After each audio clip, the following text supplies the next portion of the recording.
లక్షలాది మందికి మన తెలుగు మ్యాట్రిమోనీ ద్వారా వివాహాలు జరిగాయి. తెలుగు వారి number 1 choice Telugu matrimony. Telangana CM Revanth రెడ్డికి కేంద్ర మంత్రి కిషన్ రెడ్డి లేఖ రాశారు.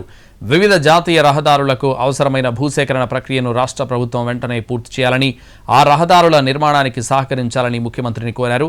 తెలంగాణలో రహదారుల అభివృద్ధికి ప్రధాని మోడీ నేతృత్వంలోని కేంద్ర ప్రభుత్వం నిబద్ధతతో ఉందన్నారు. తెలంగాణలో 2500 కిలోమీటర్ల పొడవైన జాతీయ రహదారుల ప్రాజెక్టులు వివిధ దశల్లో ఉన్నాయన్నారు.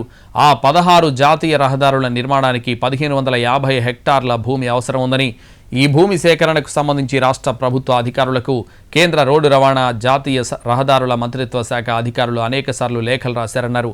అయినా ఇప్పటివరకు 904 హెక్టార్ల భూమిని మాత్రమే కేంద్ర రోడ్డు రవాణా మంత్రిత్వ శాఖకు రాష్ట్ర ప్రభుత్వం స్వాధీనం చేయడం జరిగింది. ఇంకా 646 హెక్టార్ల భూమిని స్వాధీనం చేయాల్సి ఉందన్నారు. ఈ విషయంలో సీఎం రేవంత్ రెడ్డి చొరవ చూపి జాతీయ రహదారి ప్రాజెక్టులకు అవసరమైన భూమిని సకాలంలో అందించాలని కోరారు.